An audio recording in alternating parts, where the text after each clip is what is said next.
Welcome everyone to today's investor webinar for Killi Resources, stock code KLI. Killi has a great deal going on across its portfolio, but the purpose of this webinar is to talk specifically about the commencement of drilling at the Rocky prospect within the company's 100% owned Ravenswood North gold copper project located in the Charters Towers region of Northern Queensland. To remind everyone, we will be conducting a Q&A session at the end of the presentation. So if you do have a question, please submit it using the Q&A button at the bottom of the screen. I'd like to now introduce Killi Resources Chief Executive Officer Kathryn Cuttler, who will run through a short presentation. Kath, over to you. Great. Well, thanks, David. And good morning, everyone. And thank you for joining us to hear a little bit more about our Ravenswood North gold copper project in Northern Queensland. For those of you new to the Killi story, the company only floated on the ASX in February this year, so we're a reasonable newcomer. And that was on the back of the company wholly owning 4 belt scale projects in Australia. We're an Australian-based exploration company, and the projects we hold are in WA and Queensland. And we're a greenfields exploration company. We hold no resources currently. We have full blue sky and opportunity. And we're exploring for gold, copper, and rare earth elements on all of our projects. Here's our standard disclaimer. It has a list there of some of our announcements with some of our results, which you can read in your own time. Just a little snapshot of the company. Some of you may recognise some of the faces here. Richard, Greg and Phil were all part of the founding directors of Killi Resources, which had the Nebo Babel copper project, nickel copper project in West Musgraves, which now sits in the Oz Minerals portfolio. I am myself an exploration geologist with 15 years experience, mainly in the junior space, and that's my real passion, is exploring for new deposits and new mineral systems. The company structure, when we floated in February, we issued 30 million shares at 20 cents to raise $6 million. These are our 4 projects that sit in our portfolio. As I said, 2 in WA, 2 in Queensland. The projects were initially pegged for their prospectivity for gold. However, as we've continued to work through these assets, we've realised that they're dominantly now prospective for copper as well, and also rare earth elements. During this year, since we floated, we've really focused on our West Tanami project in the Kimberley of WA. That's our flagship project, the one that we already had access to, and is a really large holding in the Tanami district. So during the dry season, we focused a lot of exploration in that neck of the woods. However, at the same time, we did start ticking away on our Ravenswood North project, which is in the Charters Towers district, over just inland from Townsville in Northern Queensland. And that's the purpose of this webinar, is to take you through this project because it hasn't really been on our radar so far. We've released some initial results, which I'll take you through, but I also want to explain what the next steps are for the project as well. So this is our current land holding in Northern Queensland. We're about 50 kilometres inland from Townsville, so not very far from the coast. We hold over 600 square kilometres of tenure, and within 60 k's of the project area, there are some really large mineral systems there. We've got the Ravenswood Gold Mine, Mount Lation, which is a gold and silver deposit, as well as the Charters Towers goldfields, which sits in the City Gold portfolio, Farfanning and Piccadilly. This is a well-endowed mineral province. Not only is it prospective for gold, but also for silver. And the production in this system is over 11 million ounces of gold. So this is elephant country we're talking about. So the company believes that we're looking for an intrusive related gold system in this part of the geology of Queensland. And recently, you might have seen in 2021, 2022, quite a few new floats on sole projects in this area. So it really is a renewed area for exploration, and that's why we're exploring out here this year. What is an intrusive related gold system? Being a West Australian, we had to do a bit of research on what we're looking for over this area. So we have employed senior consulting geologists who are Queensland based and understand this geology.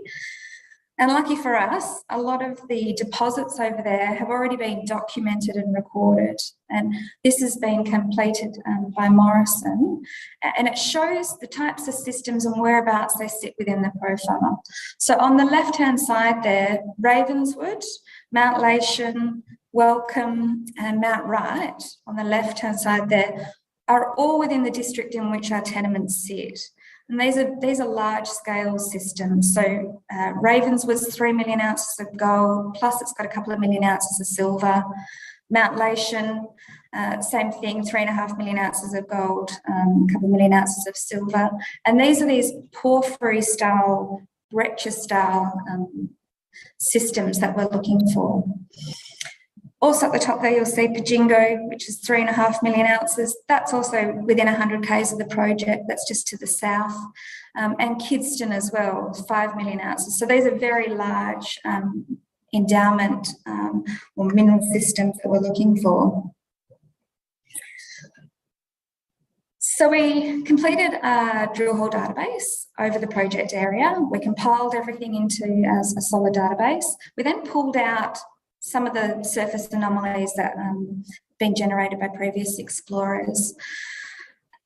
We initially focused on the two main tenements that cross the width of the Ravenswood corridor, as that seems to be the main mineralising structure in this area, this district.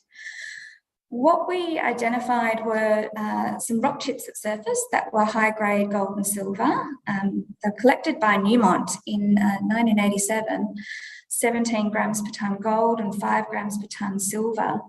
So what we did is we went out there and we completed a 100 metre by 100 metre soil grid over that area and generated a lovely looking 1.5 kilometres squared gold, silver, copper, moly anomaly. We also at the same time went up into this West Branch prospect, which is in the northern part of the tenement holding there, and collected some rock chip samples. And these rock chip samples returned 5 to 6% copper, around just under 9 grams per tonne gold, and 10 grams per tonne up to an ounce of silver, as well as there was also some lead, up to 15% lead at surface in these rock chips.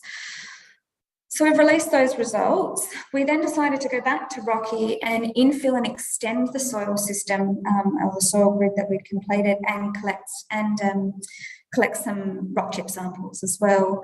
We did that, and 2 weeks ago we released some on the 15th of November, some of the surface rock chip samples we got. And what we saw was some really high-grade silver rock chips at surface, 224 grams per tonne silver with, 0.5% out of copper, which is pretty good results for this area. So Rocky then started to shape up to be a really good looking geochemical anomaly. It aligns with the geophysical anomaly. So we also completed some mapping, and mapping at surface identified a breccia, which aligns with some of the geochemistry. This is the geochem for Rocky.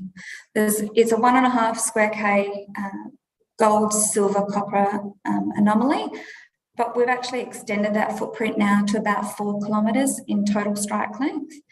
Within that, there are these high-grade tenor gold anomalies that are 100 times background gold. So they're pretty neat-looking little systems. The guys have mapped on the surface the veins and any structures they could find at surface. And what we then decided was, considering we've only put those results out 2 weeks ago, it may be pertinent to get out on the ground and start a drill program before the wets come in. So that's what we've planned to do. We've got a drill rig mobilised and it started drilling yesterday, and the plan is for the drilling to complete 2,000 metres or 10 holes of 200 metres depth across this system, targeting those higher grade gold and silver anomalies that we see across the prospect.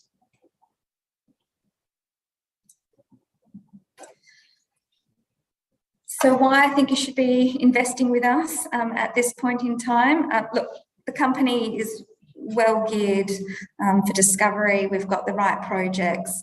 We've got the team that are well experienced to deliver a new discovery. The market cap is poised for this discovery. The drill rig is out drilling at the moment, with results to come in at the beginning of 2023, and it therefore provides it's a good time for people to get into the stock at this point in time at the end of the year. Thanks, Kath. Great presentation. Clearly, exciting project. Got you excited. Now we're just waiting for the drill bit to do its bit. In terms of the drilling at Rocky, what do you expect the timeline to be? In how long will the drill program take? And then what do you think in terms of getting results to market? Drilling, it's on 2,000 metres, so it's a first pass drill program. It'll only take us, say, 10 days to 2 weeks to drill. And it will cover the majority of the prospect area. I don't anticipate the assays blowing out like they are in WA at the moment. Queensland's slightly faster. So I imagine by the beginning of next year, we'll have results ready to be released. And 200 metres, is there a reason why that depth is the optimal for a first pass? We want to get as much coverage as we can. We need to understand the system. There's clearly something of interest there. We just really need to nut it down. Doing small 40, 50 metre drill holes really, and doing a complete coverage just really wouldn't give us enough information to go on. So we're doing RC so that we have a better representative sample rather than air core, and also because it's in subcrop outcrop. And we haven't decided to do drilling yet, diamond drilling yet, until we establish that there is something there, and then we'll put a diamond hole down at some point to understand the structures further. I know you can't talk to history, but why do you think the project hasn't been drilled before? Look, to be honest, I have no idea. Some of the surface anomalism that was produced in the 80s is completely irrelevant. We can't say that there's any problems with the assays completed. All the anomalies that were generated, they were generated by some really large companies. As I said, Newmont was out there, Battle Mountain, MIM Exploration. Big companies that did some really good work. I think probably they just focused on other projects, and that's unfortunate for them, but that then gives us an opportunity to find something. So, if you picked up these anomalies in Queensland and put them in WA, everyone would be falling all over themselves to have a go at them, because you just wouldn't find this sort of thing at surface in WA. So it's really exciting for us to get out. And the results which you've achieved to date that's sort of leading you into this drill program, were they what you thought you would get, better than what you thought that you'd get, or right on target? Although they're definitely better than what we thought we'd get. Looking at the rock chip samples and some of the original mapping, we're like, oh, well, we're not really sure what we'll get. The soils really gave us a clear indication of what we're looking at, and gave us some really great targets. So, no, we weren't expecting them. They definitely over-delivered, and we're pretty excited about that, because you don't get that everywhere. To have something like this at surface is quite unusual, and they're pretty lucky. And as you said, it's a pretty crowded neighbourhood. As you start to unlock what you've said and is a belt scale opportunity, do you think your neighbours start sort of poking over the fence and having a look at what you're up to?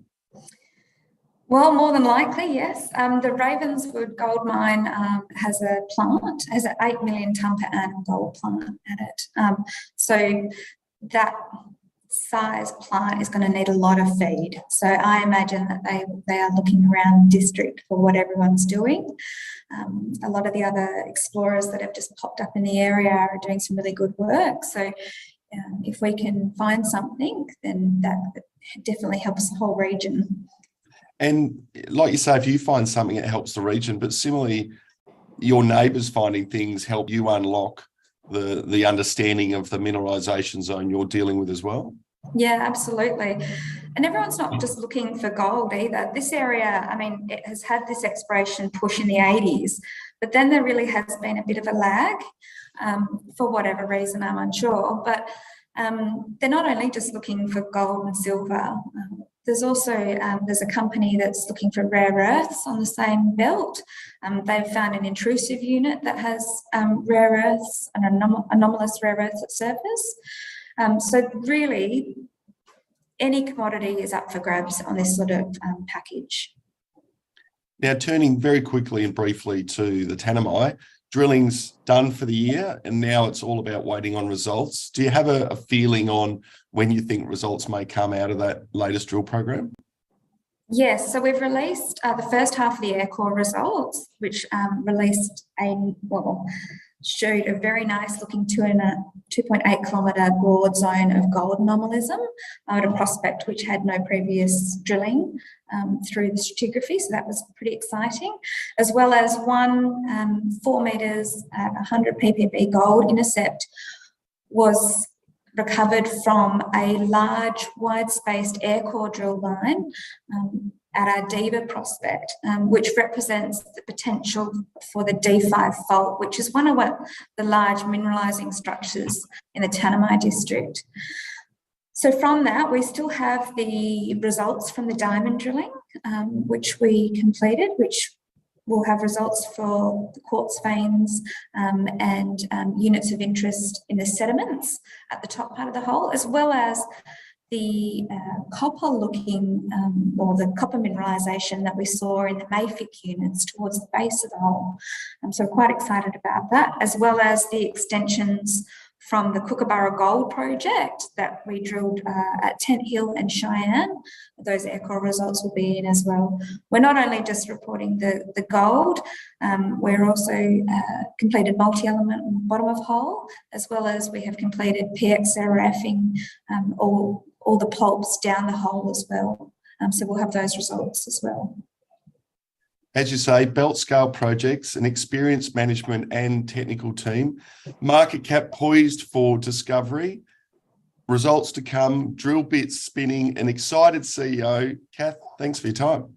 Well, thanks for having me, David. And thanks everybody for watching. The webinar has been recorded, so a copy will be made available to each of you shortly. Thanks everybody.